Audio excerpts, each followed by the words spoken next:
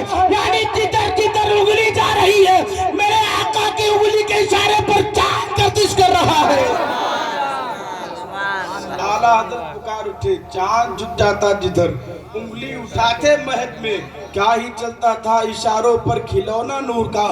کیونکہ اللہ نے اپنے محبوب کو نور سے پیدا کیا تو اس لیے اللہ نے کھلونا بھی نوری عطا کیا, کھلونا بھی نوری ہی دیا, نور کو نور سے پیدا کیا میرے آقا کو. ایک میلاد النبی میں آنے والوں میرے بھائیوں, میلاد النبی میں آنے والوں میری ماں بہنوں, ذرا غور سے سن لو میلاد النبی کی شان کیا ہے, میلاد النبی میں جو آتے ہیں ان کا مقام کیا ہے, ان کی عظمت کیا ہے. آؤ ذرا سنو مسلمانوں. حضرات آپ بغداد شریف کا شہر ہے, بغداد شریف میں ایک بادشاہ رہتا ہے, بادشاہ کا ایک بڑا خوبصورت محل بنا ہوا ہے. میلاد النبی کا مہینہ آیا, اس نے اپنے آقا علیہ السلام کے نام پر اپنے محل میں نبی کا میلاد رکھا, نبی کے نام کی محفل سجائی, نبی کے نام کی اس نے محفل سجائی. حضرات لیکن اس محل کے اندر نبی کی میلاد جو اس نے سجائی تھی, نبی کی محفل جو اس نے رکھی تھی, اس میں ہر کسی کو آنے کی اجازت نہیں تھی, خاص خاص لوگوں کو آنے کی اجازت تھی. حضرات لیکن یہ خبر دھیرے دھیرے پورے بغداد میں پھیل جاتی ہے. یہ پھیلتے پھیلتے یہ خبر ایک ایسے مکان میں پہنچ جاتی ہے جس مکان میں صرف ایک عورت رہتی ہے, اس کی ایک چھوٹی بچی رہتی ہے, ان دونوں کے علاوہ تیسرا اس مکان میں کوئی نہیں رہتا ہے. حضرات جب ان دونوں ماں بیٹی کو پتا چلتا ہے کہ آج بادشاہ کے محل میں نبی کے نام کی محفل سجائی گئی ہے, ان دونوں ماں بیٹی نے کہا چلو ہم بھی آج نبی کی محفل میں چلیں گے, ہم بھی نبی کا میلاد سنیں گے. حضرات دونوں ماں بیٹی نے تیاری کی, نماز عشاء پڑھ لی اور پڑھنے کے بعد اب دونوں ماں بیٹی نقاب پہننے کے بعد اب بادشاہ کے محل کی طرف نبی کا میلاد سننے جا رہی ہیں, نبی کی محفل میں حاضری کے لیے جا رہی ہیں. حضرات چلتے چلتے چلتے چلتے جیسے ہی یہ دونوں ماں بیٹی بادشاہ کے محل کے دروازے کے قریب پہنچتی ہیں, اتنے میں کیا دیکھتے ہیں, بادشاہ کے محل پر کے دروازے پر ایک چپراسی بیٹھا ہوا ہے. وہ چپراسی دونوں ماں بیٹی کو روک لیتا ہے اور روکنے کے بعد کہتا ہے اے خاتون کہاں جا رہی ہو, اے خاتون کہاں جا رہی ہو. خاتون کہنے لگی ارے تمہیں پتہ نہیں اندر نبی کا میلاد چل رہا ہے, اندر نبی کے نام کی محفل چل رہی ہے, ہم نبی کا میلاد سننے آئے ہیں, ہم نبی کی محفل میں حاضر ہونے کے لیے آئے ہیں. اس بیٹھے ہوئے چپراسی نے پوچھا خاتون تمہارے پاس کوئی دعوت نامہ گیا تھا, تمہارے پاس کوئی کاٹ گیا تھا, کوئی بلاوا گیا تھا. اس نے کہا نہیں میرے پاس کوئی بلاوا نہیں گیا تھا, مجھے خبر پتا چلی تھی, میں سننے میں آیا تھا اس لیے میں چلی آئی. اس نے کہا واپس چلی جاؤ, اندر تمہیں انٹری نہیں مل سکتی ہے کیونکہ اندر وہی جائے گا, محل میں اندر وہی جائے گا جسے بادشاہ کی طرف سے بلاوا پہنچا ہوگا. حضرات اور چپراسی نے دونوں ماں بیٹی کو اب یہ دونوں ماں بیٹی واپس اپنے گھر آ رئی ہے. راستے میں ماں نے ماں اس دنیا میں ہم غریبوں کا کوئی نہیں ہے. دیکھیے ماں ہمیں غریب سمجھ کر کے نبی کی محفل میں دربار میں نہیں جانے دیا, بادشاہ کے محل میں نبی کا میلاد سننے نہیں جانے دیا. ماں اس دنیا میں ہم غریبوں کا کوئی نہیں ہے, ہم غریبوں کا کوئی پرسان حال نہیں ہے. ماں نے کہا بیٹا ایسی کوئی بات نہیں ہے, چلو کوئی بات نہیں. انہوں نے محل میں نہیں جانے دیا, محل میں نبی کا میلاد چل رہا ہے اس میں نہیں جانے دیا, کوئی بات نہیں. ہم اپنے کچے مکان میں, اپنے چھوٹے مکان میں, اپنے ٹوٹے مکان میں نبی کا میلاد پڑھیں گے, تم نبی کا میلاد سنو گی. حضرات دونوں ماں بیٹی اپنے گھر آ گئی. گھر میں تیسرا کوئی موجود نہیں ہے, سامنے اور اس کی ماں بیٹھی ہوئی ہے, اس کے سامنے اس کی بیٹی بیٹھی ہوئی ہے. اب دونوں نبی کا میلاد پڑھ رہی ہے. غور سے سننا مسلمانوں, ایمان تازہ ہو جائے گا. اب ماں کہہ رہی ہے بیٹی جب نبی دنیا میں تشریف نہیں لائے تھے دنیا کا ماحول بڑا گندا تھا, دنیا میں گناہوں کا دورہ تھا, دنیا میں بڑا خراب ماحول تھا, دنیا میں تمام رسم و رواج تھے. ماں کہتی ہے بیٹی جب دنیا میں نبی نہیں آئے تھے تو جس کے گھر بیٹی ہوتی تھی وہ باپ بیٹی کو